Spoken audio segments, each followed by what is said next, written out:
Welcome to this weaving in tutorial.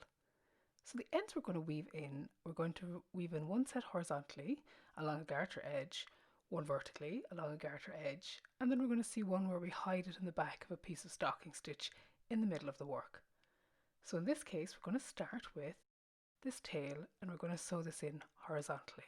Just to say, I'm using a curved tip darning needle and they make a huge difference when you're weaving in. The first thing you do is you locate a space between two of the garter ridges on the back side of the work that you want to sew into. You then look at the stitches at the back, and then you find and you break through the strands towards the back of those stitches that are between the furrows. So as you can see here, I'm just splitting each back of each stitch and taking my needle through.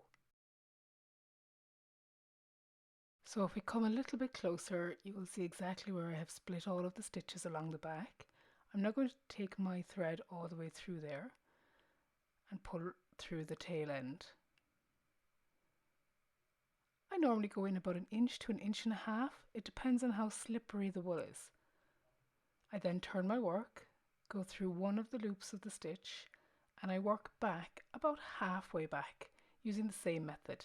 So here you'll see me breaking the backs of those stitches, splitting them with my needle, and then I'm going to pull my thread through those as well.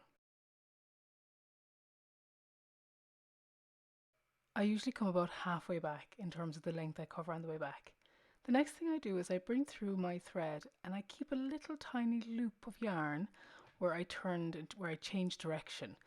And as I pull the work, I pull that in. And what that does is it stops it being too tight, and it means that when you wear the garment, there's a little bit of flex in it. The next thing I do is I cut my thread and I fluff up the edge a little bit. And what that does is that over time that will wear into the garment, particularly in a wool. You can cut them closer, but I tend not to. In this version, we're going to be sewing in another end tail. We're going to be sewing it into the garter stitch vertically. So we're going to be going along one stitch loop on each of the garter stitch ridges. As with the previous version, we are splitting the stitches just in a different direction. This is not my favourite method, but there are times when you need to use something like this to keep the tail yarn right up against the side of your work.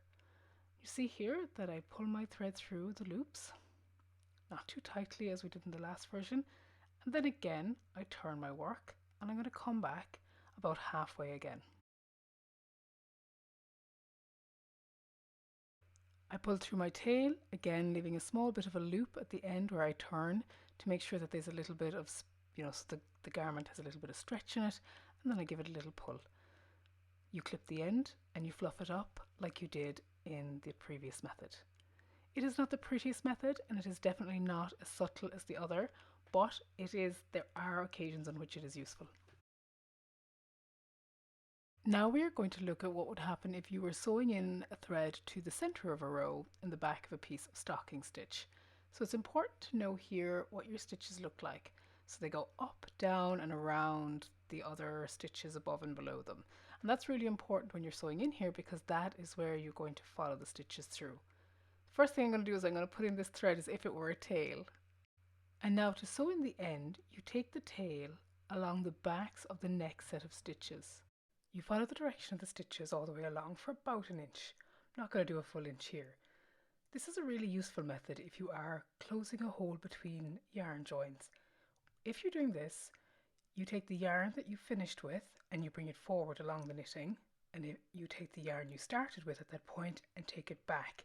And what that does is that prevents any hole from forming at that point. So this is a really good method for that.